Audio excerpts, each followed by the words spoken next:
താമരശ്ശേരിൽ tree house. Seethathodu നിന്ന് ഏകദേശം 9 കിലോമീറ്ററോളം ഓഫ് റോഡിലൂടെയുള്ള ജീപ്പ് യാത്രയ്ക്ക് ശേഷമാണ് താമരശ്ശേരിൽ ട്രീ ഹൗസിലെത്തുന്നത്.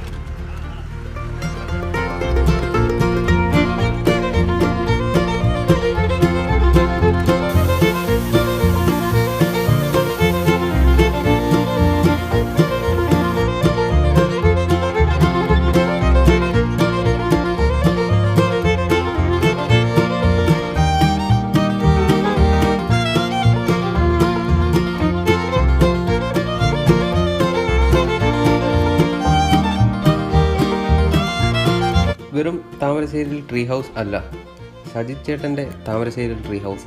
ഈ ട്രീ ഹൗസിൻ്റെ ഫുൾ ക്രെഡിറ്റ് സജിത് ചേട്ടനുള്ളതാണ്. കാരണം ഈ ഒരു ഐഡിയയും ഇതിൻ്റെ പുറകിലുള്ള ഡിസൈനറും എഞ്ചിനീയറും അതേപോലെ തന്നെ ആർക്കിടെക്ചർ, ഇലക്ട്രീഷ്യനും മേസനും എല്ലാം പുള്ളി തന്നെയാണ്. ഏറുമാടം എന്ന് പറയാതെ ഇതിനെ ട്രീ ഹൗസ് എന്ന് പറയുന്നതിൻ്റെ കാരണം എന്ന് പറയുന്നത് ഇതിൻ്റെ ഉള്ളിലെ ഫെസിലിറ്റീസാണ്. സാധാരണ ഒരു വീടിന് ഉള്ള എല്ലാ ഫെസിലിറ്റീസും ഇതിൻ്റെ ഉള്ളിൽ സജിച്ചേട്ടൻ ഉൾപ്പെടുത്തിയിട്ടുണ്ട്. സജിച്ചേട്ടൻ്റെ ജീപ്പിൽ തന്നെയാണ് ഞങ്ങൾ ഇവിടെ വന്നത്. ഇവിടെ എത്തുമ്പോഴുള്ള പ്രത്യേകത എന്ന് പറഞ്ഞാൽ നമ്മൾ എങ്ങോട്ട് തിരിഞ്ഞു നോക്കിയാലും വനമാണ്. ഇപ്പോൾ വനത്തിൻ്റെ നല്ല അടിപൊളി വ്യൂ ആണ് 4 സൈഡിലുമുള്ളത്. മാത്രമല്ല ഇവിടേക്ക് കൊണ്ടുവരുന്ന വെള്ളം എന്ന് പറയുന്നത് കാട്ടിലെ അരുവിയിൽ നിന്ന് എടുക്കുന്ന വെള്ളമാണ് ഇവിടേക്ക് കൊണ്ടുവരുന്നത്. അതുകൊണ്ട് തന്നെ നല്ല തണുപ്പാണ് ഇവിടുത്തെ വെള്ളത്തിന്. ഈ ട്രീ ഹൗസിനുള്ളിൽ നമുക്ക് ഇൻഡക്ഷൻ കുക്കറുണ്ട്, അതുപോലെ തന്നെ ബാറ്ററി ഉള്ളതിനാൽ കറണ്ട് പോയാൽ തന്നെ അത് എഫക്റ്റ് ചെയ്യത്തില്ല. അതേപോലെ TV ഉണ്ട്, ഇൻ്റർനെറ്റ് സൗകര്യങ്ങളുണ്ട്. എല്ലാവിധ സൗകര്യങ്ങളും ഇതിൽ സജിച്ചേട്ടൻ ഉൾക്കൊള്ളിച്ചിട്ടുണ്ട്. അതുപോലെ തന്നെ ടോയ്ലറ്റ് സൗകര്യവും ഇതിലുണ്ട്.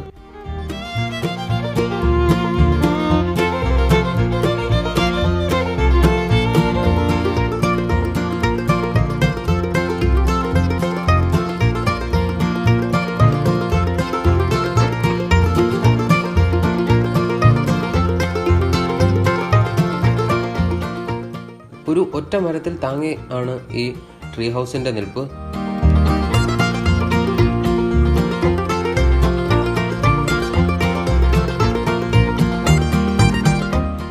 ഈ ഒരു ട്രീ ഹൗസിൻ്റെ സൗകര്യം സഞ്ചാരികൾക്ക് ലഭിക്കും. പക്ഷേ സജിച്ചേട്ടന് ഒരു കണ്ടീഷൻ ഉണ്ട്.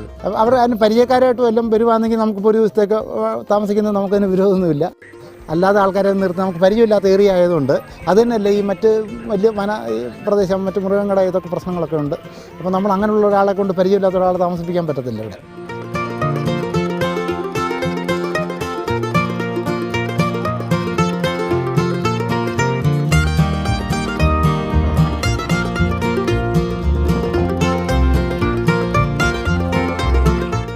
എന്തുതന്നെയായാലും കാട്ടിനുള്ളിലെ ഈ ഒരു ട്രീ ഹൗസ് വളരെ നല്ല ഒരു അനുഭവം തന്നെയാണ്.